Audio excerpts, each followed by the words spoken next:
तुल्यन्निजान्तर्गतं पश्यन्नात्मनि मायया बहिरिवोद्भूतं यथा निद्रया यस्साक्षात् कुरुते प्रबोधसमये स्वात्मानमेवाद्वयं तस्मै श्रीगुरुमूर्तये नमः इदं श्रीदक्षिणामूर्तये बीजस्यान्तरिवाङ्कुरो जगदिदं प्राङ्निर्विकल्पं पुनः मायाकल्पितदेशकालकलना वैचित्र्यचित्रीकृतं मायावीव विजृम्भयत्यभिमः योगी वयस्वेच्छया तस्मै श्रीगुरुमूर्तये नमः इदं श्रीदक्षिणामूर्तये तस्मै श्रीगुरुमूर्तये नमः इदं श्रीदक्षिणामूर्तये।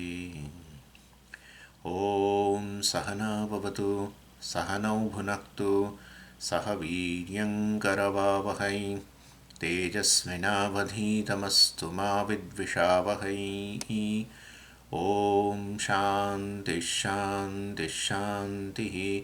सदाशिवसमारम्भां शङ्कराचार्यमध्यमाम् अस्मदाचार्यपर्यन्तां वन्दे गुरुपरम्पराम्। ॐ 118 श्लोक।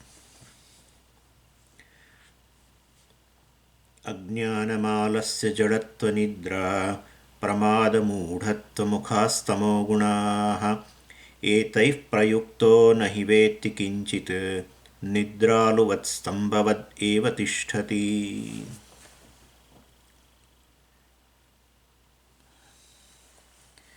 એટલે 7 પ્રશ્નો કરેલા શિષ્યએ, એમાંથી એક પ્રશ્ન, પહેલા પ્રશ્નનો ઉત્તર પાઈ રહ્યો છે. કયા 7 પ્રશ્નો શિષ્યએ કરેલા? શરૂમાં જ આ વિવેક ચૂડામણીની અંદર શરૂઆતમાં અંદર આવેલું.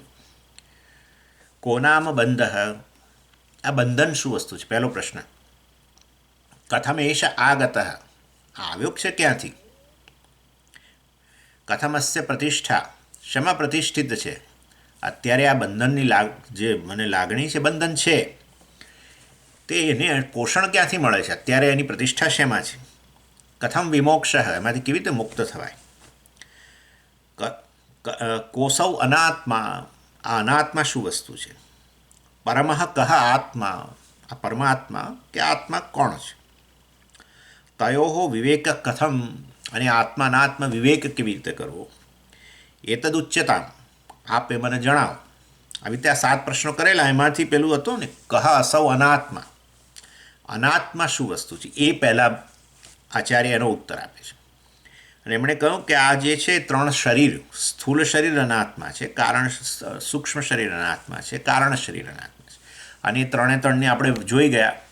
સ્થૂળ શરીરની ઘણી ચર્ચા થઈ, સૂક્ષ્મ શરીરની પણ ઘણી ચર્ચા થઈ, વિસ્તૃત ચર્ચા થઈ, અને કારણ શરીરની પણ ચર્ચા કરી. કારણ શરીર એ જ પછી એને માયાના રૂપમાં કહ્યું, કારણ કે કારણ શરીર એટલે વ્યષ્ટિ ને માયા એટલે કારણ પ્રપંચ, સમષ્ટિ, સમષ્ટિ કારણ શરીર, કારણ પ્રપંચ કહેવાય.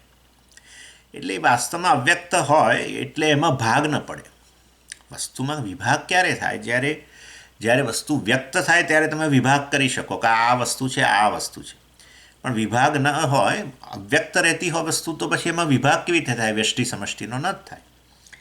એટલે કારણ શરીર જ વાસ્તવમાં એને માયા કહ્યું.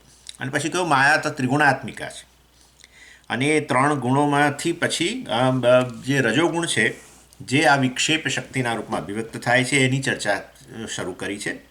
અને એ વિક્ષેપ શક્તિ એટલે કે રજોગુણની આ શક્તિ, વિક્ષેપ શક્તિ, એની પાછળ તમોગુણનું બેકિંગ છે, આવરણ શક્તિ જે છે એ રહેલી છે.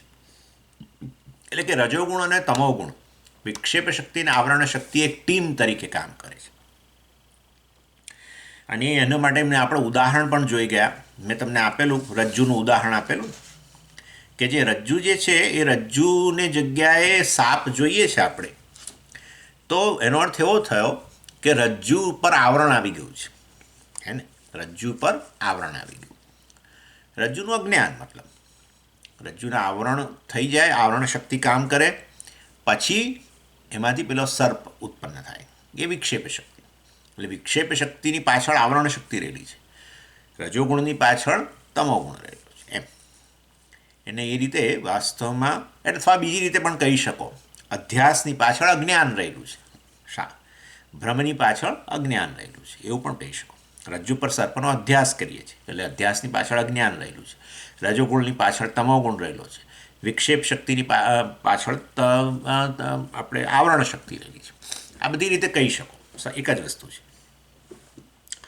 અને પરંતુ જ્યાં આવરણ શક્તિ હોય ત્યાં વિક્ષેપ શક્તિ હોય જ એવું નથી. વિક્ષેપ શક્તિ હોય ત્યાં આવરણ શક્તિ હોય, એ પણ આપણે ચર્ચા કરી.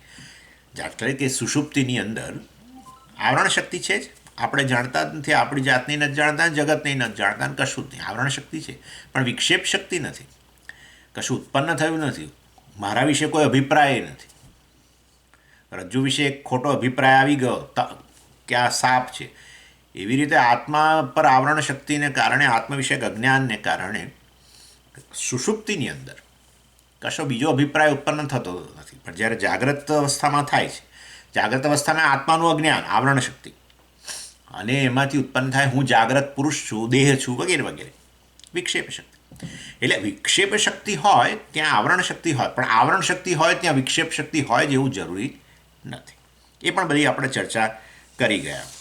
અને પછી 117મા શ્લોકમાં કહ્યું અભાવના વા વિપરીત ભાવના. હું તમને થોડુંક જે ગયું એનો થોડોક સાર આપું છું.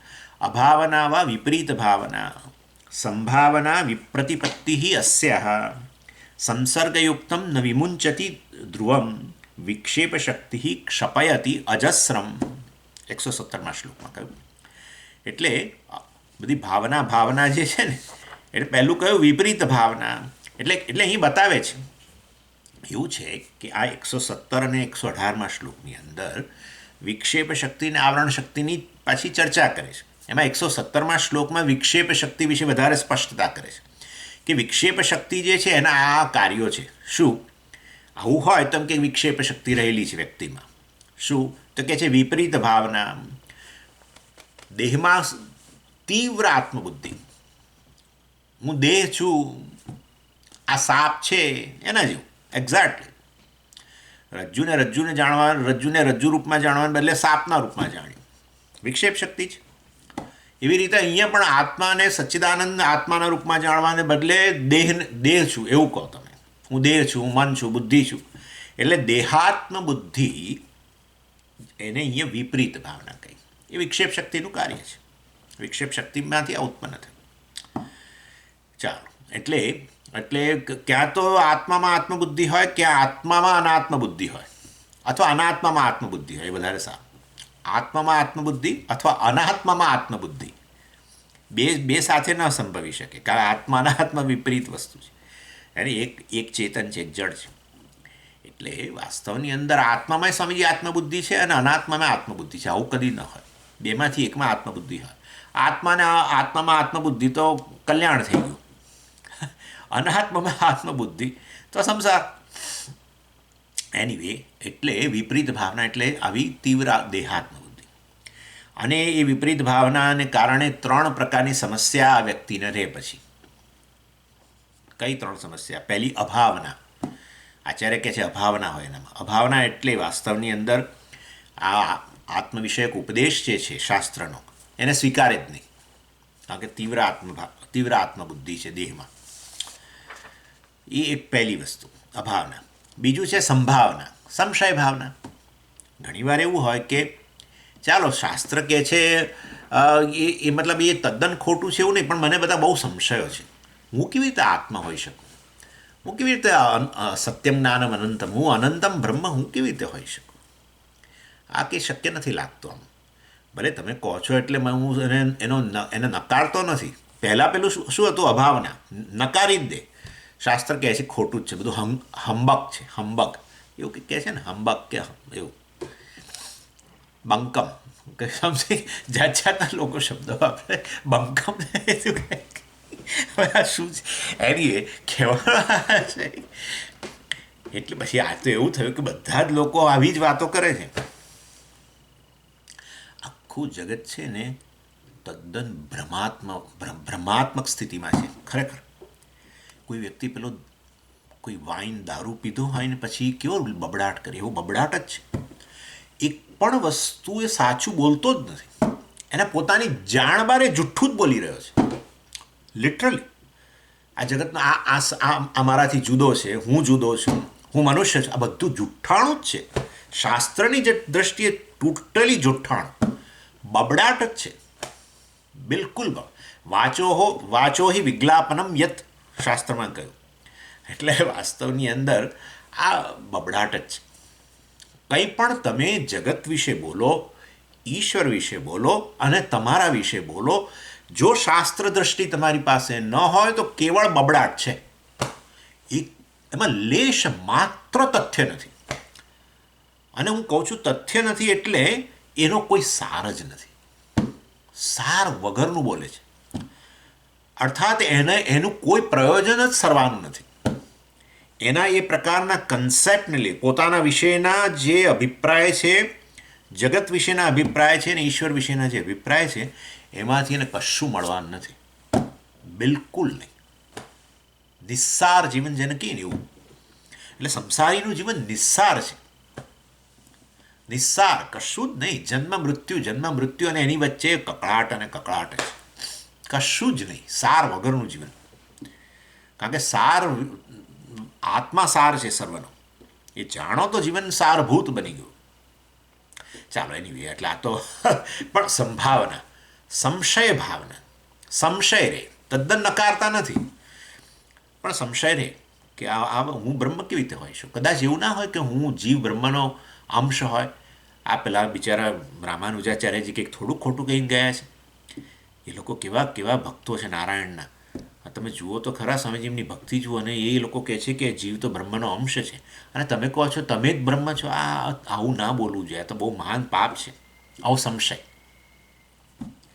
એટલે એનીવે આ એક થયો ભાવના, વિપરીત ભાવના હોય, દેહમાં આત્મબુદ્ધિ હોય, તીવ્ર વિક્ષેપ શક્તિનું કાર્ય, તો આ ત્રણ વસ્તુ ઉત્પન્ન થાય, ત્રણ દોષો. અભાવના, શાસ્ત્રને આઉટરાઇટ રિજેક્ટ કરી દે. પછી અથવા તો સંશય હોય, અથવા ત્રીજું વિપ્રતિપત્તિ, વિપરીત પ્રતિપત્તિ. પ્રતિપત્તિ એટલે જ્ઞાન. આમ તો વિપરીત જ્ઞાન એટલે શાસ્ત્ર એક દ્રષ્ટિથી કે એને જુદું જ અર્થઘટન કરે. દ્વાસુપર્ણા સયુજા સખાયો સમાનમ વૃક્ષમ પરિશસ્વ જાતે તયો અન્યમ પિપ્પલમ સ્વાદુ અત્તિ અનશ્નન્ય અભિચાકશીતિ. મુંડકોપનિષદમાં કહ્યું, એને કોટ કરે. જીવ બ્રહ્મનો અંશ જ છે. જુઓ, બે પક્ષીઓ રહેલા છે આ સંસાર વૃક્ષની અંદર. એક છે કશું ખાધા વગર વૃક્ષના ફળો ખાતું નથી, બસ જોયા કરે છે. અને બીજું છે ખા કરે છે, બસ એટલું ખૌધરું. એ બીજો પક્ષી કે બધા ફ્રૂટ ખાઈ નાખે છે, એવું કહ્યું. એટલે એક ભોગતા છે, એક અભોગતા છે. અભોગતા પરમાત્મા અને ભોગતા જીવ. જુઓ, બે પક્ષીઓ કયા છે, જીવ અને પરમાત્મા. અને તમે કહો છો જીવ જ પરમાત્મા છે, બ્રહ્મ છે, આવું કંઈથી લઈ આવ્યા? ખ્યાલ? એટલે વાસ્તવમાં શાસ્ત્રનો સાર બતાવવાનો છે કે જીવ અને બ્રહ્મ જુદા જુદા છે. અલા ભાઈ, આટલો તો વિચાર કરો. જીવ અને બ્રહ્મ કે જીવ અને ઈશ્વર જુદા છે એવું જાણવા માટે તમારે શાસ્ત્ર પાસે જવાની ક્યાં જરૂર છે? તમે ઓલરેડી જાણો છો. એટલે એ શાસ્ત્ર વાસ્તવમાં એ વાત શા માટે કરે? શાસ્ત્ર તમને એવી વસ્તુ કે જે તમે જાણતા ન હોવ, એ શાસ્ત્ર એના માટે પ્રમાણ છે ને. સ્વર્ગ વિશે ખબર ન હોય, પુણ્યપાપ વિશે ખબર ન હોય, દેવતાઓ વિશે ખબર ન હોય, લોક વિશે ખબર ન હોય, કેવા પ્રકારના કર્મથી કરવાથી જીવનમાં કલ્યાણ થાય એ ખબર ન હોય, પંચમહાયજ્ઞ વગેરે, આ બધી વસ્તુની ચર્ચા શાસ્ત્ર કરે ને. અને માટે આત્મા વિષય પણ તમને ખ્યાલ નથી, માટે એ કહી રહ્યા છે કે આ તું પરમાત્મા જ છું, તું અને બ્રહ્મ વચ્ચે કોઈ અંતર જ નથી, અજ્ઞાનનું અંતર છે. બાકી જીવ અને બ્રહ્મ કે જીવાત્મા અને પરમાત્મા અલગ અલગ છે તો તને ઓલરેડી ખબર છે. શાસ્ત્રે શા માટે કહેવું જોઈએ? આવું આપણે એને કહીએ જ પછી તેને શાણ ઠેકાણે આવે. ઇન શોર્ટ, આવી વિપરીત ભાવના પણ હોય, વિપરીત બુદ્ધિ, વિપરીત જ્ઞાન પણ હોઈ શકે. એટલે અભાવના, સંશય ભાવના એટલે કે સંભાવના, અને ત્રીજું વિપ્રતિપત્તિ. આ ત્રણ ઉત્પન્ન થાય. શેમાંથી? પેલી વિપરીત ભાવનામાંથી. વિપરીત ભાવના એટલે શું? દેહમાં આત્મબુદ્ધિ. દેહ એટલે એ બધું સ્થૂળ સૂક્ષ્મ દેહમાં આત્મબુદ્ધિ. હું આ જ છું, હું સ્થૂળ દેહ છું, સૂક્ષ્મ દેહ છું, મન છું, બુદ્ધિ છું વગેરે. એનીવે, એટલે શાસ્ત્ર વિશે ગેરસમજને વિપ્રતિપત્તિ કહેવાય. શાસ્ત્ર વિશે સંશય અને સંભાવના કહેવાય. અને શાસ્ત્રના ઉપદેશનો પૂરેપૂરો અસ્વીકાર એને અભાવના કહેવાય. એટલે આ ચારે ચાર પ્રકારની સમસ્યાઓ છે: વિપરીત ભાવના, અભાવના, સંભાવના અને વિપ્રતિપત્તિ. આ ચારે વસ્તુઓ, આ ચારે પ્રકારના દોષ અને છોડશે નહીં. કોને? આ વ્યક્તિને, જેનામાં વિક્ષેપ શક્તિ રહેલી છે. ન વિમુંચતી ધ્રુવમ, નિશ્ચિતપણે એને છોડશે નહીં. જે વ્યક્તિ આ રીતે સંસર્ગયુક્તમ, જે વ્યક્તિ આ રીતે વાસ્તવમાં વિક્ષેપ શક્તિથી યુક્ત છે, એને નહીં છોડે. અને બીજું શું કરશે? વિક્ષેપ શક્તિ અજસ્રમ ક્ષપયતી. આ વિક્ષેપ શક્તિ જે છે ક્ષપયતી, એના મનને ડોળી નાખશે.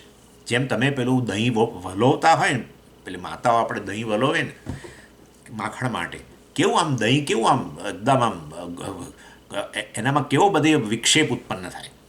એવી રીતે આ વ્યક્તિનું મન જે છે, વિક્ષેપ શક્તિથી યુક્ત વ્યક્તિનું મન છે, આવું ડોળાયેલું રહે છે, એમ કહેવાનો આશય છે. ક્ષપાયતી એટલે આવું ડોળાઈ જાય છે. અજસ્રમ એટલે વાસ્તવની અંદર આ પ્રકારે સતત ડોળાયેલું, કોન્સ્ટન્ટલી આ રીતે સતત ડોળાયેલું રહે છે. રજોગુણ છે ને, વિક્ષેપ શક્તિ એટલે રજોગુણ. મેં કહ્યું તમને, આવરણ શક્તિ એટલે તમોગુણ. ચાલો, એટલે આ રીતે 117મા શ્લોકમાં વિક્ષેપ શક્તિની વાત કરી કે એની અસર શું હોય છે, એ વાત કરી. હવે 118મા શ્લોકની અંદર મેં તમને કહ્યું પ્રમાણે આવરણ શક્તિની વાત કરે છે. અને આ સાથે અહીંયા આ રજોગુણનું જે અને તમોગુણનું કાર્ય જે છે, એ રજોગુણ અને તમોગુણની ચર્ચા પૂરી થશે. એટલે કારણ શરીર એટલે કે માયા, માયા એટલે કે ત્રિગુણાત્મિકા, ત્રિગુણાત્મિકામાંથી રજોગુણ અને તમોગુણ એની ચર્ચા પૂરી કરશે. પછી હવે ત્યારબાદ એ સત્વગુણની ચર્ચાનો આરંભ કરશે. પણ એ પહેલાં અહીંયા આપણે આ તમોગુણ એટલે કે આવરણ શક્તિ જે છે એનું શું કાર્ય છે, એ શું કરે છે વ્યક્તિને, એમાં કયા પ્રકારની અસર ઉત્પન્ન કરે છે, એ હવે અહીંયા આ 119મા શ્લોકમાં કહી રહ્યા છે. અને અહીં કહ્યું અજ્ઞાનમ, આલસ્ય, જડત્વમ, નિદ્રા, પ્રમાદ, મૂઢત્વમ. આવરણ શક્તિના આ 6 લક્ષણો છે એમ પણ કહી શકો તમે. તમોગુણના 6 લક્ષણો છે. આવું હોય વ્યક્તિમાં તો માનું કે આવરણ શક્તિ છે કે તમોગુણ છે, એમ એવું પણ કહી શકો. તમોગુણનું કાર્ય એમ પણ કહી શકો.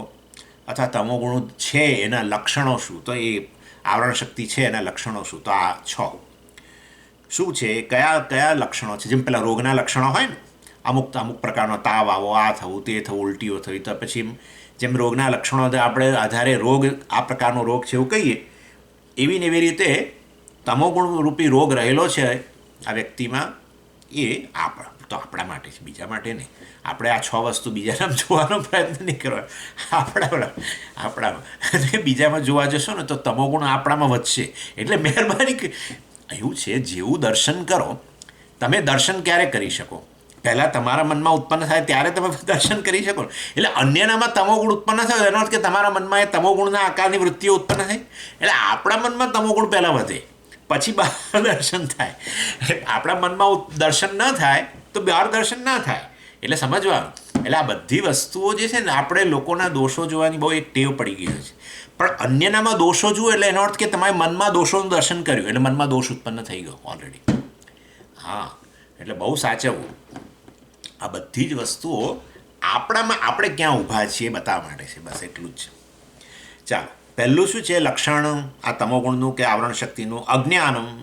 અજ્ઞાનમ એટલે સર્વ પ્રકારનું અજ્ઞાન. આપણે તો આત્મ અજ્ઞાન તો ખરું જ ખરું, પણ બીજા પણ કોઈ પણ પ્રકારનું અજ્ઞાન જે છે એ આ તમોગુણનું લક્ષણ છે. પછી કહે છે આલસ્યમ, આળસ્ય, આળસ. એટલે વાસ્તવની અંદર કોઈ પણ પ્રકારની શારીરિક ક્રિયાશીલતાનો અભાવ અથવા એવી વૃત્તિ, શારીરિક કષ્ટ ન પડે એ પ્રકારની વૃત્તિ. જરા ઊભા થઈને આટલું મને આપો ને, તમે લઈ લો ઊભા. એટલે આવું, એટલે શારીરિક સક્રિયતાનો ભાવ. અને આ એટલા માટે જ આપણા શાસ્ત્રો છે ને બહુ બુદ્ધિપૂર્વકનું કામ કરે છે. એટલે જેવું વેદનું પાનું ખોલો ને એટલે પહેલાં પાને કે આત્મજ્ઞાન ના આવે. કોઈકે કહ્યું આવું કે છેવટે કર્મ પણ તમે નો ત્યાગ કરવાનો હોય અને જ્ઞાનથી જ મોક્ષ મળતો હોય તો કર્મથી શરૂઆત શા માટે કરે છે વેદ? પહેલાં કર્મકાંડ કેમ છે? પણ હોય જ ને, કારણ કે આ છે ને આલસ્યમ હિ મનુષ્યાણામ શરીરસ્થો હિ રિપુઃ. આ આળસ નામનો જે રોગ જે છે અથવા શત્રુ જે છે એ બહાર રહેલો નથી. બહાર રહેલો હતો તો પછી આપણે એને ખાળીએ. તાલિબાન એન્ટર થતું હોય તો નોર્ધન એલાયન્સ એને ખાળે, પણ આ તો બહાર નથી ભાઈ, અંદર છે. શરીરસ્થ, શરીરની અંદર બેઠેલો છે. અને માટે શરીરમાં બેઠેલો છે તો એટલે જો તમે સહેજ પણ અસાવધાન થયા કે તમે તરત જ એની પકડમાં આવી જાઓ. ને જોવા મળે જ છે. એટલે આપણે શારીરિક પ્રવૃત્તિ ઓછી કરી દઈએ તો આપણામાં આળસ આપોઆપ જ વધી જાય છે, આડા પડી જઈએ સીધા. ચાલો આજે રજા છે, બીજું ખાલી કામ નથી, ચાલીને આવ્યા છે, આડા પડી જાઓ બસ. એટલે ઘડીએ ઘડીએ આડા પડી જવાની આદત આવે. એટલે હૃદય બેઠેલો જ છે અંદર જ.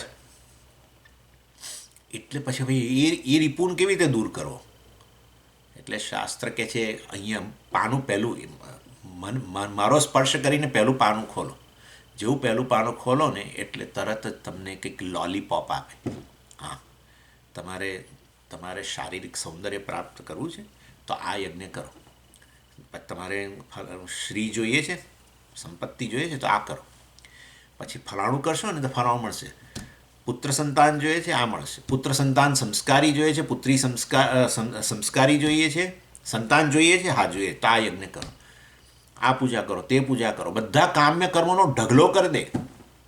અને આ તો કામ્ય કર્મો એ કામ્ય વિષયો બતાવે તમને. જેમ પેલા સુપર માર્કેટમાં જાઓ તમે, આમ નહોતા એન્ટર થયા ત્યાં સુધી ઘણી બધી ઈચ્છાઓ નહોતી, કશું નહોતું. જેવા એન્ટર થયા અને બધું જોયું, હા તો આ સારી વસ્તુ છે, આ લઈ જવા જેવી છે, આ ખરીદવા જેવી છે, આ ખરીદવા જેવી છે, એવું થાય ને એના જેવું છે.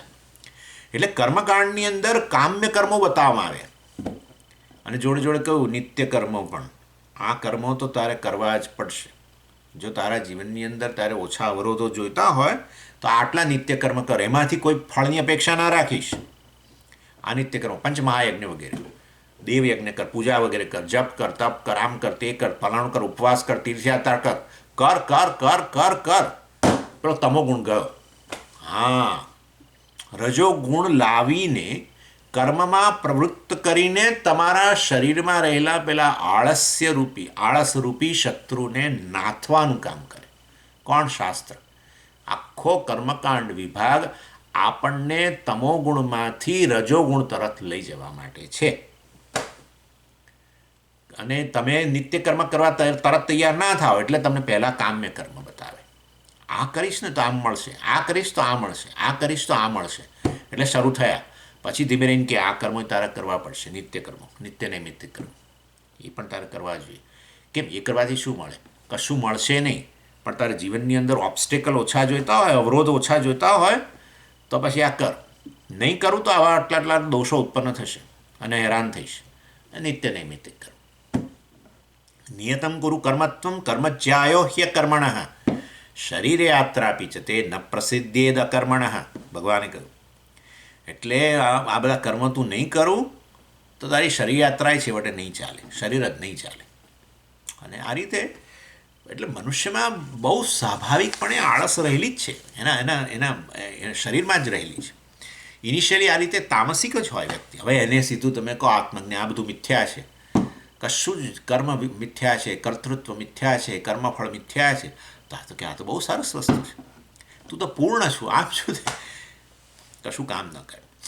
એટલે કર્મકાંડ વિભાગ જ પહેલાં છે કે જેથી કરીને આપણે તમોગુણમાંથી બહાર આવીને, અને તમે જોઈ શકો છો એક સામાન્ય પૂજા કરવી હોય, તમે વિચાર કરો કેટલું તૈયારી ને કેટલું કરવું પડે. સક્રિયતા જ જોઈએ, તમોગુણ ચાલે જ નહીં. જપ કરવી હોય તો ધ્યાન કરવું હોય તોય ને તીર્થયાત્રા કરવી, બધે સક્રિયતા જ છે. બીજું શું છે? ત્યારે જપ કરતાં કરતાં ઊંઘ આવે તો પછી કહેવામાં આવે કે જરા ઠંડુ પાણી માથા પર રેડી દો. તમોગુણની અસર આવે ઘણીવાર, એવું બને તો પહેલાં કંઈક માથા પર ઠંડુ પાણી રેડો. 1 કે 2 વાર તમે રેડશો ને માથા પર ઠંડુ પાણી, હું તમને કહું ત્રીજે દિવસે ઊંઘ જ નહીં આવે. જુઓ, ટ્રાય કરો.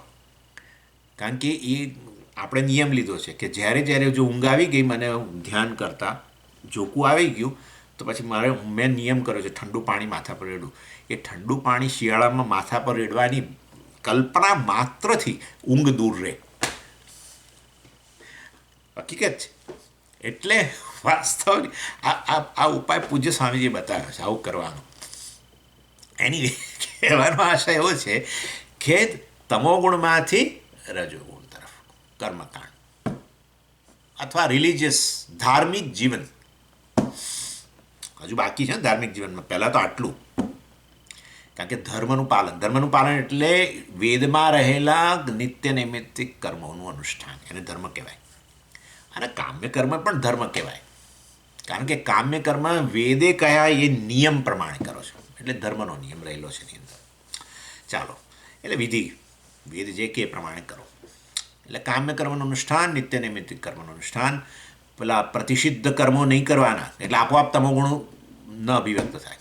નિષિદ્ધ કર્મો નહીં કરવાના, શાસ્ત્ર કે આટલું આટલું નહીં કરવાનું, એટલે ન કરો, બધા એ તમોગુણની અભિવ્યક્તિ છે નિષિદ્ધ કર્મો. એટલે આ રીતે રજોગુણ છે એ તમોગુણને બ્રેક કરીને રજોગુણ તરફ, અને પછી ધીમે રહીને શાસ્ત્ર આ રીતે એટલે નિત્ય નૈમિત્તિક કર્મ, અને એના દ્વારા વળી પાછું સત્વગુણ. એટલે એકવાર પ્રવૃત્તિશીલ બનો કામ્ય કર્મ દ્વારા રજોગુણ, અને પછી નિત્ય નૈમિત્તિક કર્મ, એના દ્વારા નિત્ય નૈમિત્તિક કર્મ એટલે તમારા રાગ દ્વેષનો ભોગ આપવો પડે, બરાબર ને. અમુક કામ કરવું અને એમાં કોઈ ફળની અપેક્ષા નહીં રાખવી વગેરે, એટલે રાગ દ્વેષની વૃદ્ધિ જ ન થાય. આપણને ફળની અપેક્ષા આપણા રાગ દ્વેષની પૂર્તિ માટે છે. ચાલો, એટલે રજોગુણથી સત્વગુણ તરફ, એટલે આ પંચમહાયજ્ઞ વગેરેને સાત્વિક કર્મો કહ્યા ને. એટલે આ રીતે આખું ધાર્મિક જીવન, જેમાં ભલે કામ્ય કર્મ કરતા હોય, વેદે કહેલા કર્મ કરો, તો એ તમને તમોગુણમાંથી રજોગુણ તરફ લઈ જાય. નિત્ય નૈમિત્તિક કર્મ રજોગુણમાંથી સત્વગુણ તરફ લઈ જાય. અને સત્વની વૃદ્ધિ થઈ ગયા પછી કર્મકાંડની બોર્ડર આવી ગઈ. હવે બીજા દેશમાં પ્રવેશવાનું, અને છે જ્ઞાનકાંડ. સત્વગુણ આવી ગયો પછી ધીમે રહીને તમને કહેવામાં આવે આત્મજ્ઞાન, આત્મનાત્મ વિવેક કરો. વિવેક ત્યારે જ કરી શકો જ્યારે સત્વ હોય, નહીં તો થાય જ નહીં. વિવેકનો કોઈ પ્રશ્ન જ નથી. વિવેક એ જ કરી શકે વાસ્તવની અંદર. અરે હું તો કહું છું, પુરુષાર્થ વિવેક એ કરી શકે જેને જીવનની અંદર સત્વની પ્રધાનતા હોય, કે ભાઈ જીવનનું ધ્યેય મોક્ષ છે, અને મોક્ષ માટે પછી આત્મજ્ઞાન વગેરે પ્રાપ્ત કરવું જોઈએ, આત્મનાત્મ વિવેક કરવો જોઈએ. એ પછીનો વિવેક. એટલે આ રીતે વાસ્તવમાં આખી વેદની સ્કીમ આ પ્રકારની છે. પહેલાં કર્મકાંડ, પછી જ્ઞાનકાંડ. અને એટલે એ વસ્તુ અહીંયા કહેવામાં આવી છું કે હવેનું તો જીવન એવું થતું જાય છે કે જેમાં તમોગુણ ધીરે ધીરે વધતો જાય છે. શરીર ઓછામાં ઓછું શરીરને કષ્ટ પડે એ પ્રકારે બધું ગોઠવાતું જાય છે. સગવડો બધી એના માટે જ છે. પહેલાં તો આપણે જેમ ટીવી ચાલુ કરવા માટે ઊભા થવું પડતું હતું, ચેનલ બદલવા માટે ઊભા થવું પડતું હતું. હવે તો પેલું આવી ગયું છે, પેલું શું, રિમોટ. એટલે એ ઊભા નહીં થવાનું, બિલકુલ. ધીરે ધીરે ધીરે એવી સ્થિતિ થતી જાય છે કે શરીરને ઓછામાં ઓછું કષ્ટ પડે, પણ એ જાણતા નથી કે એના કારણે શરીરમાં જ બેઠેલી પેલી આળસ, તમોગુણ જે છે એ વધુ ને વધુ દૃઢ થતું જાય છે. એનીવે, ચાલો, એટલે આ પહેલું અજ્ઞાન, બીજું આલસ્ય, આ બધા તમોગુણની અભિવ્યક્તિ, તમોગુણના લક્ષણ. પછી ત્રીજું જડત્વ. જડત્વ એટલે મનનું આળસ. પેલું આળસ એટલે શરીરની જડતા, અને જડત્વ એટલે મનની મંદતા, મનનું નિષ્ક્રિયપણું. વિચાર શક્તિ બહુ જ સ્લો, વિચાર કરવાની ક્ષમતા અત્યંત ઓછી, એના જડત્વ એટલે મનનું આળસ એમ પણ કહી શકો. અને આવું હોય છે વાસ્તવની અંદર.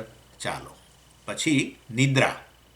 નિદ્રાનો અર્થ ઊંઘ, પણ ઊંઘ એવું નહીં, હવે ઊંઘ તો જાણે બરાબર છે, પણ નિદ્રાનો અર્થ વ્યક્તિની તંદ્રાવસ્થા. એટલે આપણી જેમ 3 અવસ્થા કહીએ છીએ ને, કે જાગ્રત, સ્વપ્ન અને સુષુપ્તિ, એવી રીતે આ તમોગુણી વ્યક્તિની ખાલી 2 જ અવસ્થા. એક છે ઊંઘ, અને બીજું જાગતો હોય ત્યારે ઊંઘતો હોય એવી સ્થિતિ, તંદ્ર. સ્લીપિંગ અને સ્લીપી, એવું બે જ અવસ્થા છે. જાગે ત્યારે એ આવો તંદ્રામાં જ રહે છે, અને બાકી તો પછી સુષુપ્તિ, ઊંઘવાનું છે જ. 2 જ અવસ્થા, ત્રીજી અવસ્થા જ નહીં. ચાલો, એટલે આ નિદ્રા, કારણ કે પેલી ઊંઘ માટે બોલાય નહીં, સુષુપ્તિ તો બરાબર છે, પણ આવી જાગતા હોય ત્યારે પછી આવી અવસ્થા. અને પછી 5મું છે પ્રમાદ. પ્રમાદ મેં તમને કહ્યું હતું પહેલાં, નિષ્કાળજી, ઓવરસાઇટ, કેરલેસનેસ, આપણે કહીએ નેગ્લિજન્સ, આ બધું નિષ્કાળજી.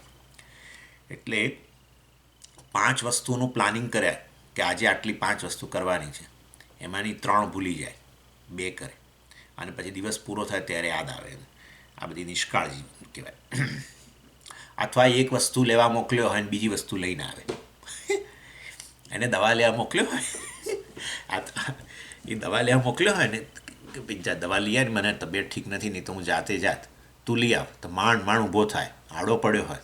આ દીકરા દીકરીઓની વાત કરું છું, આવું હોય છે. એમાં ખાસ કરીને દીકરાઓ, હા, એ પડ્યો ટીવી જોતો હોય સોફામાં તો સોફો બેસવા માટે, પણ એ સોફામાં આડો પડી ગયો અને ટીવી જોતો હોય. અને એને માં કે મને તાવ આવે છે, જ્યાં લઈ આવે ને બાળ, આ ફલાણી દવા લઈ આવી. આમ કેટલો કકળાટ કર્યા પછી ઊભો થાય માંડ. અને લઈને આવે ને તો એવું લઈને આવે કે પાછું બીજાને મોકલવો પડે આપણે. પેલી એક્સપાયરી ડેટ થઈ ગઈ હોય એવી દવાઓ લઈને આવે. એટલે નિષ્કાળજી, ચીવટ નહીં, ચીવટનો અભાવ. કારણ કે મનને કષ્ટ આપવું પડે ને. તમો ગુણ એવો છે ક્યાંય કષ્ટ ન પડવું જોઈએ. સ્થૂળ સૂક્ષ્મ શરીરને ક્યાંય કષ્ટ નહીં. તમો ગુણની અભિવ્યક્તિ છે. એટલે આ પ્રમાદ પણ આ પ્રકારનો છે. એટલે આ સ્વામીજી કહેતા હતા કે એક વ્યક્તિ, એ જમાનામાં તો પેલું આમ અંગવસ્ત્ર પહેરતા હતા, ધોતી અને અંગવસ્ત્ર. એટલે આ વ્યક્તિ બીજા એના મિત્રને ઘરે ગયો ને કંઈક કામ માટે. તો પછી એને ખબર છે કે હું તો ભૂલી જાઉં છું, એટલે જે કામ માટે બીજી બધી આડી વાતો કરવા માંડ્યો. અને જે 2-3 એના એ વ્યક્તિના એના મિત્ર પાસે એને 2-3 કામ જે કરાવવાના હતા એ ભૂલી જવા માંડ્યો. એટલે એને થયું કે પછી આ વખતે પાછું કંઈક નવું કામ આવ્યું, એનું એ મિત્રનું કામ હતું. અને એને થયું કે હું ભૂલી જઈશ પાછું. એટલે એણે એના ત્યાં જઈને મિત્રને દેખતા જ અંગવસ્ત્રની અંદર પેલી ગાંઠોમાં કે હું આ 3 કામ માટે તારી પાસે આવ્યો હતો, આપણે બેસીએ, વાતો કરીએ, ચા પાણી કરીએ, પરંતુ પછી મને યાદ કરાવજો, હું ભૂલી જાઉં છું. એટલે 3 ગાંઠો મારી કે આ 3 કામ છે મારા તારી પાસે કરીને 3 ગાંઠ મારી. અને વાસ્તવની અંદર કંઈ એકાદ વસ્તુ એની યાદ આવી અને એ કામ કરાય, વાતોચીતો કરી, એક કામ પતાવી અને પછી ઘરે આવ્યો. પછી એને થયું કે મારે તો એ વ્યક્તિના 3 કામ હતા, જો આ 3 ગાંઠો મેં મારી છે અંગવસ્ત્રમાં. એટલે પાછો ગયો એ મિત્રને ત્યાં. અને મિત્રને ત્યાં જઈને કહે છે કે તારે તો યાદ કરાવવું જોઈએ, હું તો ભૂલી જાઉં છું. મેં તને કહ્યું હતું કે હું તો આ 3 કામ માટે તારી પાસે આવ્યો છું, તો હું એક જ કામ તારી પાસેથી કરાવીને ગયો, આ 2 કામ તો રહી ગયા. તો એનો મિત્ર કહે છે કે તું મારા ઘરે આવ્યો તો? ક્યારે આવ્યો હતો? આ એના કરતાં મોટો. એટલે આના જેવી વસ્તુ છે. એટલે પ્રમાદ એટલે શું? ભૂલી જ જાય બસ. અને વાસ્તવની અંદર એવું કશું નથી હોતું કે બહુ પ્રવૃત્તિશીલ છે, બહુ સક્રિય છે, બે માટે આ કામ ભૂલશે નહીં. સામાન્ય સંજોગોમાં ભૂલી જાય. બતાવે છે નિષ્કાળજી. કર્મ માટે કોઈ પ્રકારની કોઈ પેલો શું છે ને કે કોઈ પ્રેમ નથી, કરવા માટે કરે છે. કોઈ કે કહ્યું છે નક્કી કરે છે, મહાપરાણી કરે છે, એમ કહીએ ને આપણે નિષ્કાળજી. લે એ પ્રકારે ઓવરસાઇટ. ચાલો પછી મૂઢત્વમ. આ 6થું લક્ષણ. મૂઢત્વમ એટલે માનસિક સંઘર્ષ. સવારે ઉઠે ને ત્યારથી જ સંઘર્ષ. હજુ તો પથારીમાં છે, ઉઠું કે ના ઉઠું. આજ તો ભાઈ આજે 4 વાગે ઉઠવાની જરૂર નથી. હવે આજ તો એક ક્લાસ નથી. આ તો એક્ઝામ્પલ આપું છું. આજે એક જ ક્લાસ છે ને, ચાલો ને થોડા મોડા ઉઠીએ તો ચાલશે. 6:30. ના ઉઠી જવું જોઈએ પહેલાં. પછી આ છે ને ટેવ પડી જાય ને તો પછી આપણને અઘરી પડે. પછી બીજા દિવસોમાં તો ક્લાસ હોય છે ત્યારે પછી આ વહેલું ઉઠવાનું થાય ને તો પછી બહુ અઘરું પડે. ના પણ હવે એક દિવસ ચાલશે. આમે રોજ ગઈકાલે ખાસું ચાલવાનું થયું હતું. ભાઈ એટલે ભાઈ આ તો મારો જ ઉદાહરણ આપું ને એટલે પછી કોઈ માથે ન લે. એટલે આવું. એટલે આ પ્રકારનો માનસિક સંઘર્ષ શરૂ થાય. હવે અને ઉઠ્યા પછી હમણાં હવે આજે વહેલું કંઈક સ્નાન કરવાની જરૂર નથી. હમણાં પેલું બહાર ગાર્ડનિંગનું કામ પહેલાં પતાવી દઉં પછી.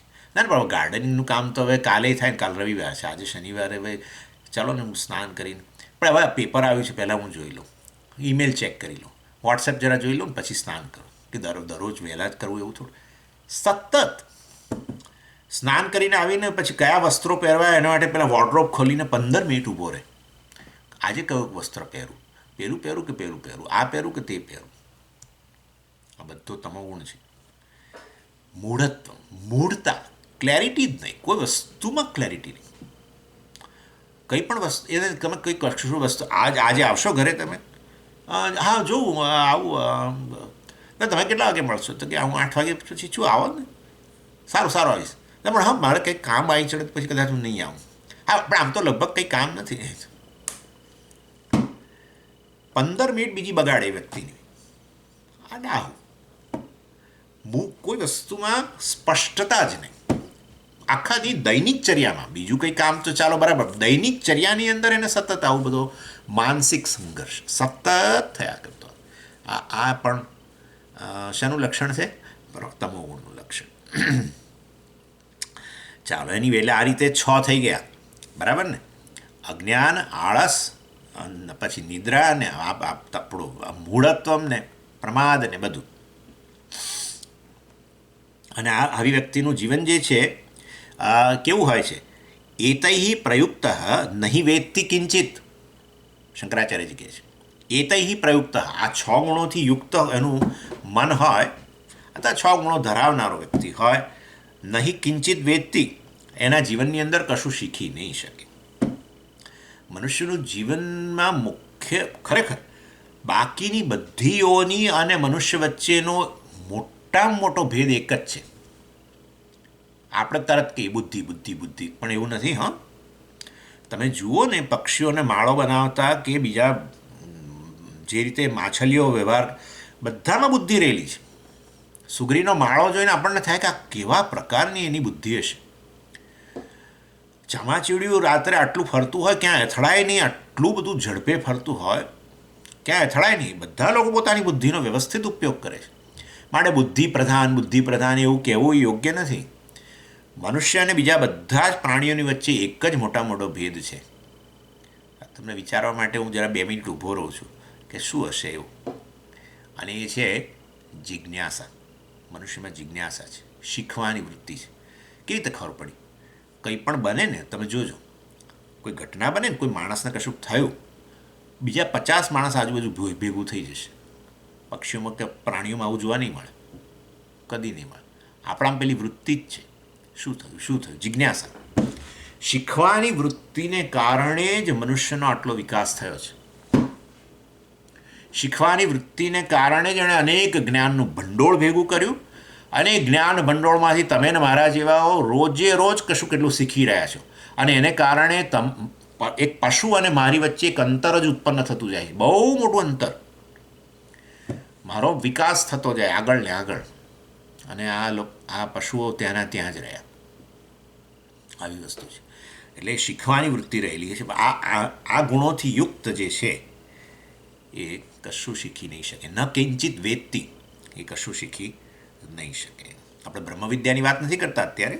કંઈ પણ પરાવિદ્યા ને અપરાવિદ્યા કશું, જેનામાં તમોગુણ છે એ જાણો છો ને, 2 વિદ્યા, પરાવિદ્યા અને અપરાવિદ્યા, કર્મકાંડ, જ્ઞાનકાંડ, કંઈ પણ કશું શીખી નહીં શકે. આ 6 ગુણોથી યુક્ત વ્યક્તિ અથવા તમોગુણથી યુક્ત વ્યક્તિ, આવરણ શક્તિની પ્રધાનતાવાળી વ્યક્તિ, એટલે એ કશું શીખી નહીં શકે. અને આ ઉદાહરણ આપે છે નિદ્રાલુવત. જેવી રીતે પેલી નિદ્રાલુ એટલે જેનામાં નિદ્રાની જ પ્રધાનતા છે, અર્થાત તંદ્રાવસ્થા જેવી જ છે. અથવા સ્તંભવત, અથવા એ પેલો થાંભલો હોય ને એના જેવો. એટલે આપણે કહીએ ખરા, આ થાંભલાની જેમ શું ઊભો રહ્યો છું, કામ કર. આવું કે કોઈ પ્રસંગમાં હોય ને, તો ઘણા લોકો તો બહુ હોશિયાર હોય. ચાલો આપણે બધા ભેગા થઈને આ કામ પતાવી દઈએ, આમ બધાને પ્રવૃત્ત કરી દે, પોતે ઊભો રહે ખૂણાની અંદર. એટલે એવું કરતા હોય લોકો. અથવા બીજાઓને ગાઈડ કરવાનું, એ સેલ્ફ એઝ્યુમ્ડ હોય છે. પોતાની જાતે નક્કી કરે કે હું બધાનો નેતા છું અને મારે બધાને કામ દોરવાનું છે. એટલે પણ તને કોણે નેતા બનાવ્યો ભાઈ? એટલે તને નેતા કોણે બનાવ્યો? તારે કામ કરવું નથી એટલે નેતા પણ કરે છે કે શું? એની વે, એટલે નિદ્રાલુવત અથવા સ્તંભવત. આચાર્ય કહે છે સ્તંભવત, થાંભલો ઊભો હોય ને એમ ઊભો જ રહે. અથવા બેઠો હોય તો પેલા આપણે કંઈક પથ્થરની જેમ બેઠ પડ્યો છે. એની વે, એટલે એ એના ગુણો છે. ચાલો, અને શંકરાચાર્યજી આ સાથે રજોગુણ અને તમોગુણ જે છે એની ચર્ચા પૂરી કરી. અર્થાત વિક્ષેપ શક્તિ અને આવરણ શક્તિની ચર્ચા અહીંયા પૂરી થઈ. તો હવે કયા ગુણની ચર્ચા બાકી રહી? આપણે શેની ચર્ચા કરીએ છીએ? કારણ શરીર. શેની ચર્ચા કરીએ છીએ? અનાત્માની. કેમ ચર્ચા કરીએ છીએ? કારણ કે શિષ્યએ પ્રશ્ન કરેલો છે, 7 પ્રશ્ન. એમાંનો એક પ્રશ્ન છે અનાત્મા કોણ છે. એટલે એમાં સ્થૂળ શરીરની ચર્ચા થઈ ગઈ, સૂક્ષ્મ શરીરની ચર્ચા થઈ ગઈ, કારણ શરીરની ચર્ચા, એ પણ અનાત્મા જ છે. એટલે કારણ શરીર એટલે કે માયા, એની ચર્ચા. તો માયાના 3 ગુણો એટલે કે ત્રિગુણ 3 ગુણોની ચર્ચા. એટલે એમાંથી રજોગુણ અને તમોગુણ એટલે રજોગુણ અને તમોગુણ એટલે વિક્ષેપ શક્તિ અને આવરણ શક્તિ, એની ચર્ચા પૂરી થઈ. હવે કયો ગુણ બાકી રહ્યો? સત્વગુણ. હવે સત્વગુણની ચર્ચાનો પ્રારંભ કરશે. સત્વની પછી છેલ્લે ચર્ચા આવે, રજોગુણ તમોગુણની ચર્ચા પછી. આવું તો હોતું હશે. તમે હંમેશા જ્યારે ગુણોની વાત કરો ત્યારે પહેલાં સત્વ બોલો છો, સત્વ રજસ તમસ એમ બોલો છો. તો અહીંયા તો સત્વને છેલ્લે મૂકી દીધો, રજસ તમસ અને સત્વ. આવું કેમ કર્યું આચાર્યએ? આચાર્યને તો ખબર હોય જ ને કે સત્વગુણ પહેલાં હોય, સત્વગુણની પ્રધાનતા છે, એની વાત કરવી જોઈએ ને. ના, કેમ? કારણ કે વાસ્તવની અંદર પહેલાં જે ગુણો તમને બાંધવાનું કામ કરે છે ને એની ચર્ચા કરે છે. કેમ એની ચર્ચા કેમ પહેલાં? કારણ કે તમે સરળતાથી સમજી શકો. કેમ અમે સરળતાથી સમજી જઈએ રજોગુણ ને તમોગુણ? કારણ કે ઓલરેડી બંધાયેલા છો એનાથી, માટે ઓલરેડી એનાથી બંધાયેલા છો માટે તમે સરળતાથી સમજી જાઓ. હા, આ તો છે, બરાબર છે, આ તો છે. એટલે રજોગુણ અને તમોગુણની ચર્ચા પહેલાં થઈ ગઈ. ઓલરેડી સંસારી જ છીએ આપણે, બંધનમાં છીએ જ, માટે એ ચર્ચા પહેલાં પતી ગઈ. અને હવે એ બંધનમાંથી મુક્ત કરવા માટેના ગુણની ચર્ચા, અને એ છે સત્વગુણ. રજોગુણ તમોગુણ બાંધવાનું કામ કરે અને બંધાયેલા છીએ જ, એટલે એને પહેલી ચર્ચા થઈ ગઈ. અને હવે એ બંધનમાંથી છોડાવનાર ગુણની ચર્ચા, સત્વગુણની ચર્ચા.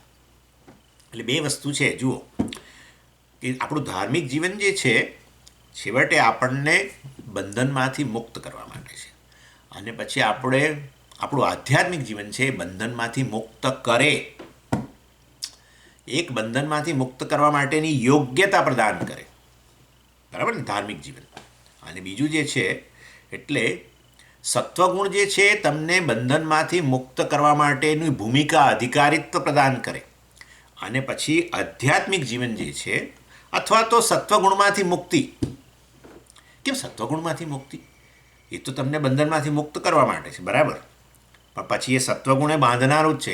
એ પાછી સોનાની સાંકળ છે, પેલી લોખંડની સાંકળ. હું તો સત્વગુણી છું આવું કહો, એ સંસાર જ છે ને, બીજું શું છે? તમે સત્વગુણથી બંધાયા અને તમે મર્યાદિત જ રહેવાના. જ્યારે હું એમ કહું કે હું સત્વગુણી છું એટલે અર્થાત રજોગુણી તમોગુણી નથી, અર્થાત એ બધા ગુણોથી હું પર છું, પણ સત્વગુણી તો છું જ. એટલે વાસ્તવની અંદર આત્મા તો નિર્ગુણ છે, ત્રણેય ગુણોથી પર છે. માટે સત્વગુણી પોતાને કેવો એ હજુ બંધનમાં જ છો, પરંતુ પેલી સોનાની સાંકળ જેવું. એટલે વાસ્તવમાં સત્વગુણ જે છે એ તમને આવી ભૂમિકા પૂરી પાડે બંધનમાંથી મુક્ત થવા માટે, આત્મજ્ઞાન પ્રાપ્ત કરવા માટે. જ્ઞાન પ્રાપ્ત કરવું તો સત્વ જોઈએ જ. એટલે સત્વ ગુણ જે છે આ રીતે તમને મુક્તિ માટેની ભૂમિકા પૂરી પાડે. પણ પછી સત્વગુણમાંથી પણ મુક્ત થવાનું કાર્ય જે છે એ તો છેવટે આત્મજ્ઞાન જ કરે. એટલે આ રીતે બે વસ્તુ અહીંયા, એટલે બે તમને કહ્યું પ્રમાણે ધાર્મિક જીવન જે છે એ તમને આ રીતે વાસ્તવમાં મુક્તિ માટેની એક ભૂમિકા, અધિકારિત્વ પ્રદાન કરે. અને પછી આધ્યાત્મિક જીવન તમને ખરેખર મોક્ષ પ્રદાન કરે. ચાલો હવે આપણે આ સત્વગુણની ચર્ચા શરૂ કરીએ. 119મો શ્લોક. સત્વં વિશુદ્ધં જલવત્ તથાપી તાભ્યામ મિલિત્વા શરણાય કલ્પતે યત્રાત્મબિંબઃ પ્રતિબિંબિતઃ સન્ન પ્રકાશયત્યર્કઃ ઇવ પ્રકાશયત્યર્કઃ ઇવ અખિલમ જડમ. એટલે હવે અહીંયા સત્વગુણની ચર્ચા શરૂ કરે છે. એની અંદર સત્વગુણ જાણે કે 3 પ્રકારના છે. આવી ચર્ચા ક્યાંય નથી. બોલો, વાસ્તવમાં 14મા અધ્યાયની અંદર, ભગવદ્ ગીતાના 14મા અધ્યાયમાં 3 ગુણોની ચર્ચા છે જ, અને એમાં સત્વગુણની પણ ચર્ચા કરી. સત્વગુણનું કાર્ય પણ બતાવ્યું, રજોગુણનું કાર્ય બતાવ્યું ભગવાને, તમોગુણનું કાર્ય, અને આળસ, નિદ્રા, પ્રમાદ વગેરેની પણ એ તો ત્યાં પણ છે. પણ સત્વગુણમાં 3 પ્રકાર હોય છે એવી ચર્ચા ત્યાં નથી. અહીંયા આચાર્ય આ વિવેક ચૂડામણી એ ચર્ચા કરે છે. પહેલા પ્રકારનો સત્વગુણ જે છે એ પ્રમાણમાં નબળો, જેને કહીએ મંદ સત્વગુણ. એને એટલા માટે કે પેલા બીજા 2 ગુણોનો પ્રભાવ વધારે. રજોગુણ અને તમોગુણનો પ્રભાવ હોય ત્યારે સાથે રહેલો પેલો સત્વ છે એ નિર્બળ હોય, મંદ હોય. એટલે પહેલો જે સત્વગુણ જે છે, પહેલા પ્રકારનો સત્વગુણ એ વાસ્તવની અંદર આ રીતે ઓવરપાવર્ડ અથવા તો દબાયેલો રજોગુણ અને તમોગુણથી. પછી બીજા પ્રકારનો સત્વગુણ જે છે એ થોડો પહેલાં કરતાં પ્રબળ, મંદ કરતાં થોડો પ્રબળ, એને એટલે કે ત્રણે ત્રણ સરખા, સત્વ રજસ અને તમોગુણ સરખી માત્રામાં, ઇક્વલ ફૂટિંગ ત્રણે ત્રણનું, જેમાં આ લોકો પેલું હોય ને. અને એટલે વાસ્તવની અંદર એટલે કહેવાનો આશય કે મંદ કરતાં પ્રબળ ખરો, પરંતુ હજુ સત્વની પ્રધાનતા, રજોગુણને તમોગુણને દબાવીને સત્વની પ્રધાનતા એ પ્રકારનો નહીં. અને આ શેના જેવી સ્થિતિ, જેમાં લોકો પેલા ટેનિસ રમતા હોય ને, એમાં સમજો કે ટેનિસમાં આ પેલો વિમ્બલ્ડન દાખલા તરીકે, વિમ્બલ્ડનમાં નંબર 1 અને નંબર 2 વચ્ચેની ગેમ હોય તો કેટલી અઘરી, કારણ કે બંને લગભગ સરખા જ છે. ભલે પેલો નંબર 2 કહીએ છીએ, પરંતુ વાસ્તવની અંદર એ તો કોઈ કારણસર એ વ્યક્તિને ન મેચ જીતી શકે, ઘણા બધા પરિબળો હોય. એટલે નંબર 2 નબળો જ છે એવું તો નથી જ હોતું. અને તમે જોવો જ છો કે નંબર 2 હોય નંબર 1 બની જ જાય છે, નંબર 1 છે નંબર 3 પર જ જતો રહે વગેરે. એનીવે, એટલે હવે આ નંબર 1 નંબર 2 વચ્ચેની મેચ જે છે એ કેવી હોય, એમાં પેલા બુકીઓ બધા જે હોય છે ને, એ લોકો બધા પૈસા લગાવતા હોય છે આ બધી મેચોમાં. એ લોકોને બહુ ડર હોય છે કે આપણે જેના પર લગાવીએ છીએ એ વાસ્તવમાં એ ન પણ જીતે ને બીજો જીતી જાય એવું બને છે. એનીવે, એટલે 50-50 જાણે બંનેના ચાન્સીસ જીતવાના. એવી રીતે અહીંયા પણ આ સત્વગુણ, બીજા પ્રકારનો સત્વગુણ છે બધું સરખું, સત્વગુણ રજોગુણ અને તમોગુણ સરખી માત્રા. એને તમે મધ્યમ સત્વગુણ કહી શકો. પહેલાં જે હતો એ મંદ સત્વગુણ, જેમાં રજોગુણ ને તમોગુણ વડે દબાયેલો, એટલે મંદ, પેલા બેની પ્રધાનતા હતી. સત્વગુણ છે પણ પ્રધાનતા પેલા બેની હતી, તો એ મંદ સત્વગુણ. બીજો આ મધ્યમ સત્વગુણ કે જેમાં બધા સરખી માત્રામાં, ત્રણે ત્રણ. અને ત્રીજો છે ઉત્તમ સત્વગુણ, કે જેની અંદર સત્વગુણની પ્રધાનતા, એ સત્વગુણ જે છે એણે પેલા રજોગુણ અને તમોગુણને દબાવેલા છે, એવો સત્વગુણ. એટલે પહેલો મંદ જે છે એને મલિન સત્વ પણ કહી શકાય, તમે આ શબ્દ જાણો છો. બીજો જે છે જેમાં ત્રણે ત્રણ સરખી માત્રામાં છે, બીજા પ્રકારનો સત્વગુણ, એને મિશ્રિત સત્વગુણ પણ કહી શકો. અને છેવટે આ જે સત્વની પ્રધાનતા છે જેમાં રજોગુણ તમોગુણ દબાયેલા છે, એને તમે શુદ્ધ સત્વ પણ કહી શકો. મલિન સત્વ, મિશ્રિત સત્વ અથવા અને શુદ્ધ સત્વ, અથવા તો મંદ સત્વ, મધ્યમ સત્વ અને ઉત્તમ સત્વ. આવી ચર્ચા અહીંયા જ છે. સારું, હવે એમાંથી એક બીજી જે આવવાનું છે, પહેલાં હું તમને સારમાં કહી દઉં. એ પણ બહુ નવી વસ્તુ છે. વાસ્તવની અંદર આચાર્ય એવું કહેવાના છે કે જ્યારે આ મલિન સત્વ હોય છે ને, કે મંદ સત્વ, ત્યારે વ્યક્તિ બંધનમાં જ છે. એનામાં સાધન ચતુષ્ટય સંપત્તિ નથી, કોઈ મૂલ્યો વગેરે પણ નથી. જે સંસારી વ્યક્તિ પૂરેપૂરો એવો. મિશ્રિત સત્વ ધરાવનાર વ્યક્તિ જે છે એ વ્યક્તિ અધિકારી વ્યક્તિ છે. અર્થાત એમાં સત્વની પ્રધાનતા વધી છે, એટલે કે પેલું અધિકારીત્વ વધ્યું છે. એટલે એનો અર્થ એવો થયો કે એનામાં પેલા સાધન ચતુષ્ટય સંપત્તિ કે આ બધા આપણા ગુણો, અમાનિત્વ વગેરે ગુણો જે છે એનો થોડો વિકાસ થયેલો છે, અને વ્યક્તિ અધિકારી બન્યો છે જ્ઞાન માટે. એટલે મિશ્રિત સત્વ જે છે એ અધિકારીત્વ બતાવે છે. મંદ સત્વ જે છે એ સંસારી વ્યક્તિ બતાવે છે, જેનામાં સાધન ચતુષ્ટય સંપત્તિ નથી, મૂલ્યો નથી વગેરે વગેરે. અને ત્રીજું આ જે છે શુદ્ધ સત્વ, એવી કઈ વ્યક્તિ હશે, હવે તમે સમજી જ ગયા છો, જ્ઞાની વ્યક્તિ, કે જેનામાં વાસ્તવની અંદર સત્વની પ્રધાનતા જ છે. શુદ્ધ સત્વ કહો કે ઉત્તમ સત્વ ધરાવનાર છે, એ વાસ્તવમાં જ્ઞાની છે. અને આ રીતે વાસ્તવમાં આ ત્રણ પ્રકારની વસ્તુ છે. સંસારી, જેમાં મલિન સત્વ અથવા તો મંદ સત્વ. બીજું છે મિશ્રિત સત્વ અથવા મધ્યમ સત્વ, જે અધિકારી વ્યક્તિ. અને શુદ્ધ સત્વ અથવા તો ઉત્તમ સત્વ ધરાવનાર વ્યક્તિ, જ્ઞાની પુરુષ. અને આ રીતે વાસ્તવમાં આ પણ વસ્તુ આગળ આવવાની છે. એટલે એ પણ તમને જોડે જોડે કહી દઉં. આ વસ્તુ આવી આગળ બીજે ભગવાને પણ આવી ચર્ચા નથી કરી. 14મા અધ્યાયમાં ગુણોની ચર્ચા કરી, પણ આ ચર્ચા નથી કરી. ચાલો, એનીવે, એટલે અહીંયા હવે આપણે આ 117મા શ્લોકની અંદર પહેલાં મલિન સત્વની વાત કરે છે, પછી 118માં 119માં આગળ બીજું મલિન સત્વ, પહેલા પ્રકારનું મંદ સત્વ ધરાવનાર વ્યક્તિ જે છે એની ચર્ચા અહીંયા છે આ 119મા શ્લોકમાં. શું કહે છે? સત્વમ જલવત વિશુદ્ધમ. સત્વમ જલવત વિશુદ્ધમ. આ સત્વગુણ જે છે વાસ્તવમાં શુદ્ધ છે, અને શના સમાન? જલવત શુદ્ધમ. શુદ્ધમ જલવત એટલે આ જળની જેમ સમાન એ શુદ્ધ છે. તાભ્યામ મિલિત્વા, એટલે તાભ્યામ મિલિત્વા શરણાય કલ્પતે. તાભ્યામ એટલે તે બે વડે વાસ્તવમાં મિલિત એ બે વડે એ બે વડે એનું મિશ્રણ થઈ ગયું છે, આ શુદ્ધ સત્વનું. શેના બે વડે મિશ્રણ થઈ ગયું છે તમે જાણો જ છો. એટલે આ રજોગુણ અને તમોગુણથી જાણે એ મિશ્રિત થઈ ગયો છે એ સત્વ.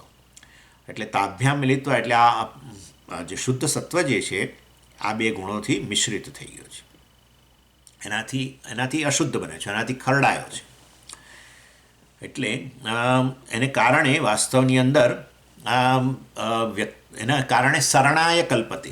શરણમ એટલે સંસાર અને કલ્પતે એટલે એ કારણ બને છે. અને માટે આ રીતે શુદ્ધ સત્વ જ્યારે આ બે ગુણોથી ખરડાઈ જાય છે, બીજા બે ગુણોથી રજોગુણ તમોગુણથી, ત્યારે એ વ્યક્તિ સંસારથી ખરડાઈ જાય છે, સંસારનું કારણ બને છે આ જ સત્વ. એટલે હવે આ સત્વ મલિન સત્વ બની ગયો. અને એ મલિન સત્વ શેનું કારણ બને છે? કલ્પતે એટલે એનું કારણ બને છે. શેનું? શરણાય એટલે શરણ એટલે સંસાર. એમાં શરણ જ છે ને. સમ્યક શરણમ સંસાર એટલે સારી રીતે સરકવું. બસ એક જન્મથી મૃત્યુ, પાછું ત્યાંથી ફરી જન્મ, પાછું ત્યાંથી મૃત્યુ. બસ આ જન્મ મૃત્યુના ચક્કરમાં સતત સરકી રહ્યો છે, અથવા શોકની અંદર સતત સરકી રહ્યો છે. સતત પોતાના વિશેના જે મર્યાદિત ખ્યાલ છે એની અંદર જ અને એમાંથી ઉત્પન્ન થતી બધી જે પ્રતિક્રિયાઓ છે એમની અંદર સતત સરકી રહ્યું છે. આવો એનીવે એટલે અહીંયા અને આ વસ્તુ આપણે જોઈએ જ છે કે આ બીજા બે ગુણોથી આવી રીતે જ્યારે મતલબ ખરડાય ત્યારે શુદ્ધ સત્વ આવી રીતે મલિન સત્વ બની જાય છે, મંદ સત્વ બની જાય છે. આના માટે ઉદાહરણે આપતા હોય છે. આવું ઉદાહરણ આપે છે. દાખલા તરીકે આપણા ઘરમાં દીકરો હોય તો આપણે એમ કહીએ કે એ તો બહુ જ સારો છે, પણ પેલા પડોશીના બે દીકરાઓ છે ને એની સોબતને કારણે બગડ્યું છે. એમ કે પડોશીને પૂછો તો કે મારા બે દીકરાઓ બહુ જ સારા છે, પણ આ મારા પડોશી એમ કે મારા પડોશી એટલે આપણે એમના દીકરાઓને કારણે મારો દીકરાઓ બગડે છે. એટલે આવું થાય છે. બધાને પોતાના દીકરા સાત્વિક જ દેખાય અને બીજાના દીકરા વડે એ બગડે એવું કહેવાય. એવી રીતે આપણો આ સત્વ છે બિચારો શુદ્ધ છે, જલવત એટલે શુદ્ધ જળ જેવો છે. પણ આ બીજા બે જે છે ને રજોગુણ અને તમોગુણને કારણે ખરડાયા છે. ચાલો અને પછી આગળ કહે છે, શું કહે છે? યત્ર આત્મબિંબ પ્રતિબિંબિત સન્ન પ્રકાશયતી અર્ક ઇવ અખિલમ જગત અથવા જડમ. એટલે કહે છે કે સત્વ આ ગુણ છે એનો સ્વાભાવિક વસ્તુ ભલે ને મંદ હોય કે આવો મલિન હોય, છતાં પણ એ સત્વનું પોતાનું એક વિશેષ ગુણ છે. શું? ચૈતન્યને અભિવ્યક્ત કરવું. એટલે સત્વગુણ જે છે એ સત્વગુણ કોનો ગુણ છે? ચેતનનો ગુણ છે કે વાસ્તવમાં અચેતનનો, જળનો? અચેતનનો. માયાનો ગુણ છે ને તો. એટલે વાસ્તવની અંદર અચેતન છે. સત્વગુણ વાસ્તવમાં અચેતનમાં રહેલો છે, માયામાં રહેલો છે. પરંતુ આ સત્વગુણ ભલે મલિન હોય પણ સત્વગુણની પોતાની વિશેષતા તો એવી જ છે કે એ ચેતનને આત્માને અભિવ્યક્ત કરે.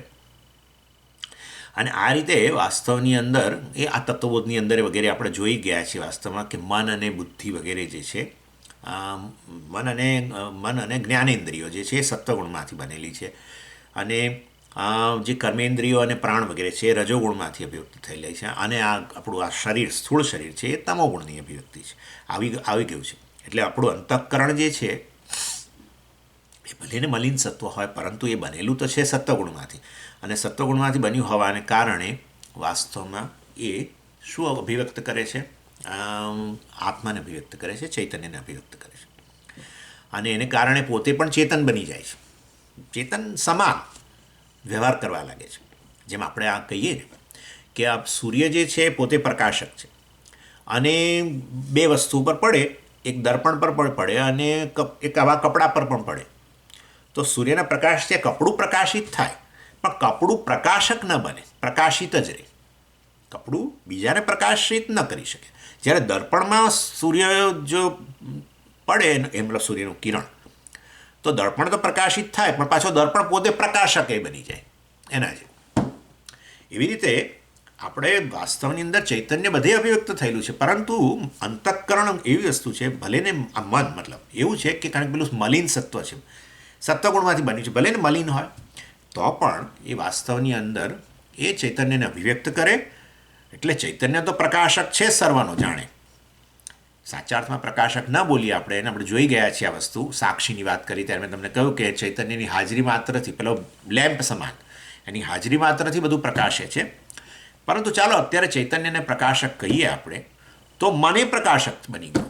જેમ સૂર્ય પ્રકાશક અને પેલો દર્પણ પણ પ્રકાશક, એવી ને એવી રીતે ચૈતન્ય પણ પ્રકાશક અને મન પણ પ્રકાશક.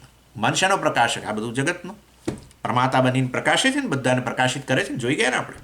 જગતને પ્રકાશિત કરવા માટે સાક્ષી સીધો પ્રકાશિત નથી કરતો જગતને. સાક્ષી શાના દ્વારા પ્રકાશિત કરે છે? પંચદશી લાવું છું, પંચદશી. યાદ કરતા આ શું બોલે છે બધું, બાજુમાં બેઠા ને પૂછે આ શું બોલે છે બધું, સાક્ષીને બધું કેથી લે એકદમ. આ તો બધું ચર્ચા થઈ ગઈ છે આપણે ગયા વખતે જ.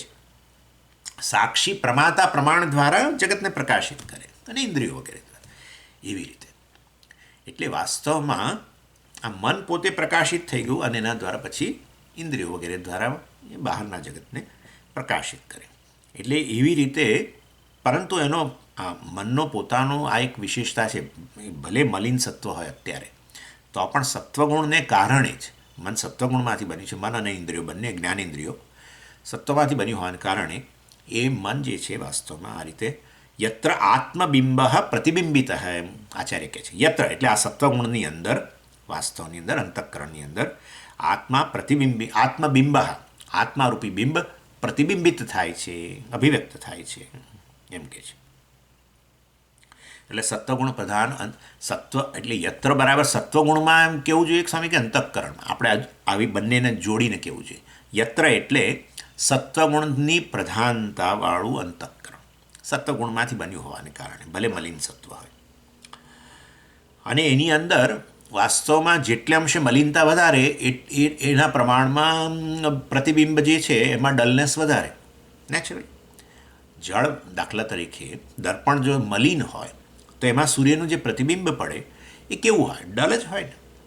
અત્યંત ધૂળ લાગેલી હોય, અથવા આપણે પેલા પાણીના ખૂબ બધા છાંટાઓને કારણે ડાઘા પડી ગયા પાણીના, હવે એમાં પછી આપણો ચહેરો જોઈએ તો કેવો દેખાતો હોય, અને સ્વચ્છ હોય તો પછી જુદો દેખાય. એવી રીતે સત્વગુણને કારણે અભિવ્યક્ત તો થાય જ ચૈતન્ય, આત્મા કે પરમાત્મા, બ્રહ્મ અભિવ્યક્ત થાય. પરંતુ જેટલે અંશે મલિનતા વધારે અંતઃકરણમાં, દર્પણમાં, એના પ્રમાણમાં એના સરખા એ રીતે જે પ્રતિબિંબ છે એમાં પણ એ પ્રકારે એટલી મલિનતા વધારે. અને એ વસ્તુ જોઈ શકીએ છીએ આપણે. વૃક્ષો વગેરે જે છે એમાં સૂક્ષ્મ શરીર છે જ, અને એમના અંતઃકરણની અંદર તમોગુણની પ્રધાનતા વધારે, એટલે સત્વગુણ પ્રમાણમાં ઘણો ઓછો અને તમોગુણની પ્રધાનતા વધારે, તો પછી વાસ્તવની અંદર ત્યાં ચૈતન્ય અભિવ્યક્ત તો થયું જ એ સૂક્ષ્મ શરીરમાં, અંતઃકરણમાં, વૃક્ષના. પરંતુ એ ચેતન જે છે અભિવ્યક્ત થયેલું ચૈતન્ય જાણે કે ખાસ જણાતું નથી. એટલે લગભગ જળ જેવા વૃક્ષો, લગભગ જળ જેવા. અર્થાત એ વૃક્ષો હવે અન્યને પ્રકાશિત નથી કરી શકતા. આપણો દર્પણ સ્વચ્છ હોય તો તરત જ અન્ય પ્રકાશક બની જાય, પણ દર્પણ પોતે જ ડલ હોય તો અન્યનો પ્રકાશક એટલો સારો ન બની શકે. એવી ને એવી રીતે આ વૃક્ષો બીજાનું જ્ઞાન કે પોતાનું જ્ઞાન જાણે ધરાવતા નથી. જળ જેવા છે ચેતન, પણ જળ જેવા. એમને બીજાઓનું જ્ઞાન નથી. એટલે તમે પેલો લઈને જાઓ, પેલો કુહાડી લઈને જાઓ, તો વૃક્ષને એવું ખબર ન પડે કે તમે કુહાડી લઈને આવે છે, મને દોડી જવા દો, અથવા આમ આડું થવા દો, કશું ના કરે. કારણ કે બહારનું એને જ્ઞાન નથી, પોતાના વિશેનું એટલું જ્ઞાન નથી. થોડી ઘણી સભાનતા, બહારની બાહ્ય જગતની સભાનતા પણ ઓછી અને પોતાની સભાનતા પણ ઓછી. અને પછી તમે એના સરખામણીમાં પ્રાણીઓ જુઓ, તો પ્રાણીઓ પાસે તમે આવી રીતે કંઈક લઈને જાઓ, કુહાડી કે આવું કંઈક લાકડી કંઈક, તો તરત ભાગી જાય. એને બહારના જગતની પણ સભાનતા અને એને પોતાની પણ સભાનતા વધારે. કારણ કે પ્રાણીઓનું અંતઃકરણની અંદર, અંતઃકરણ તો સત્વમાંથી જ બનેલું છે, પરંતુ પેલા ગુણોનો પ્રભાવ વધારે, તમોગુણ ને રજોગુણનો પ્રમાણમાં વૃક્ષો કરતાં ઓછો પ્રભાવ. તો સત્વની થોડી વધારે પ્રધાનતા ન કે પણ સત્વનો અંશ વધારે. તો એટલે અંશે વાસ્તવની અંદર જે અભિવ્યક્તિ જે છે આત્માની કે ચૈતન્યની, એ પણ જાણે કે અભિવ્યક્તિ વધારે. અને એને કારણે વાસ્તવમાં એ પોતે પ્રકાશક બને. પ્રકાશક એટલે બહારનું જ્ઞાન પ્રાપ્ત કરે પ્રાણીઓ, અને પોતાનું પણ જ્ઞાન હોય એમને. પણ છતાંય એટલું બધું તો જ્ઞાન નથી કે પોતાની પૂર્ણ સભાનતા નથી. નહીં તો પછી એ બધા આવી રીતે ફરે જ નહીં ને. એ લોકોએ પણ આવી રીતે પછી માર્કેટમાં જઈને કપડાં ખરીદી લે, પણ નથી ખરીદતા. એ જેવા છે એવા જ ફરે છે. એમને કોઈ પ્રકારની એવી સભાનતા પોતાની નથી કે અમે બિલકુલ નિર્વસ્ત્ર છીએ વગેરે. ચાલો એનીવે, એટલે આ રીતે. અને પછી મનુષ્યની અંદર પૂર્ણ અભિવ્યક્તિ. એટલે મનુષ્યનું મન જે છે ભલે મલિન હોય, રજોગુણ તમોગુણના પ્રભાવવાળું હોય, પણ છતાંય આ વૃક્ષો અને આ પ્રાણીઓની સરખામણીમાં ઘણી સત્વની પ્રધાનતા, અને માટે સત્વાંશ વધારે એમ કહીએ. અને તો અંતઃકરણની અંદર પૂર્ણ અભિવ્યક્તિ. આ તો પછી કે દેવતા એટલે મનુષ્યનું મન ઘણું જાણી શકે છે તમોગુણનો પ્રભાવ હોવા છતાં પણ છતાંય દેવતાઓની સરખામણીમાં ઓછું. દેવતાઓનું અંતઃકરણ જે છે, દેવતાઓ શરીર ધરાવે છે, બાય ધ વે, સ્થૂળ શરીર. આવું તમે ક્યાંથી તમે જોવા ગયા? તો આ બ્રહ્મસૂત્રમાં પ્રતિપાદિત કર્યું છે દેવતા અધિકરણની અંદર. દેવતા અધિકરણ છે બ્રહ્મસૂત્રમાં, એમાં બતાવ્યું આચાર્યએ કે દેવતાઓ પણ સ્થૂળ શરીર ધરાવે છે. પણ સ્થૂળ શરીર એટલે આપણને એમ કે આવું સ્થૂળ શરીર એવું નહીં, પૃથ્વી અંશ વધારે એવું સ્થૂળ શરીર નહીં. એમાં જળ કંઈક બીજા અંશની પ્રધાનતાવાળું, બીજા મહાભૂતની પ્રધાનતાવાળું પણ ધરાવે છે. એમનું સ્થૂળ શરીર જુદા પ્રકારનું. એનીવે, પરંતુ દેવતાઓ પણ એમને સૂક્ષ્મ શરીર છે. નેચરલી દેવતાઓ જીવે જ છે, સૂક્ષ્મ શરીર ધરાવે જ છે. અને એમનું અંતઃકરણની અંદર સત્વની પ્રધાનતા વધારે આપણા કરતાં, મનુષ્યની સરખામણી. માટે દેવતાઓ આપણા કરતાં ઘણું બધું જ્ઞાન ધરાવે છે, ઘણું જ્ઞાન. આપણને તો સામે વસ્તુનું જ્ઞાન હોય, પાછળનું જ્ઞાન ન હોય. આમ જુઓ તો આમનું જ્ઞાન હોય, આ બાજુનું જ્ઞાન ના હોય. ઇન શોર્ટ, મનુષ્ય ભલે બધું પોતાનાથી પૂર્ણ સભાન, જગતથી સભાન, બધું બરાબર, પણ આ જ જગત, આ લોકની સભાનતા દેવતાઓને ઘણી વધારે, આપણા કરતાં ઘણું જ્ઞાન ધરાવે. એટલે દેવતાઓ આપણા કરતાં પણ વધારે આગળ. આ રીતે આ બધું અમે પ્રકારનું તારતમ્ય બતાવ્યું પેલા દર્પણને કારણે. દર્પણ એટલે કે આ પ્રકારના માધ્યમને કારણે, માધ્યમમાં સત્વગુણની આ પ્રકારે અંશ વધતા ઓછા પ્રમાણમાં હોવાને કારણે એ સત્વગુણ જે જવાબદાર છે આત્માની અભિવ્યક્તિ માટે, એ સત્વગુણનો અંશ વધતા ઓછા પ્રમાણમાં હોવાને કારણે આ ચૈતન્યની અભિવ્યક્તિ પણ પ્રમાણમાં વધતા ઓછા અંશમાં. અને એને કારણે જ્ઞાન, બાહ્ય જગતનું પોતાના વિશેનું જ્ઞાન જે છે એ પણ વધતા ઓછા પ્રમાણમાં હોય છે. આ રીતે બધી આચાર્ય અહીંયા વાત કરે છે. એટલે કે છે અર્કઃ ઇવ અખિલમ જડમ પ્રકાશયતી. જેવી રીતે સૂર્ય વાસ્તવની અંદર પ્રકાશિત, દર્પણમાં પ્રકાશિત થઈને જેવી રીતે પ્રતિબિંબિત સૂર્ય બીજાને પ્રકાશિત કરી શકે, એવી જ રીતે આ ચૈતન્ય જે છે અંતઃકરણમાં અભિવ્યક્ત થઈને, હવે એ અંતઃકરણ જ સૂર્ય સમાન, પ્રતિબિંબિત સૂર્ય સમાન અંતઃકરણ પોતે જ પ્રકાશક બની ગયો. અને એ પ્રતિબિંબિત ચૈતન્ય છે એના દ્વારા આ બાહ્ય જગત અખિલમ જડમ, એટલે અખિલ જડ જગત છે એ પ્રકાશિત થાય છે. આ રીતે અહીંયા બતાવે છે. આગળ હવે આવતી વખતે જોઈશું. ઓમ પૂર્ણમદ પૂર્ણમિદમ પૂર્ણાત પૂર્ણમુદચ્યતે પૂર્ણસ્ય પૂર્ણમાદાય પૂર્ણમેવાવશિષ્યતે. ઓમ શાંતિ શાંતિ શાંતિ. હરિ ઓમ. શ્રી ગુરુભ્યો નમઃ. હરિ ઓમ.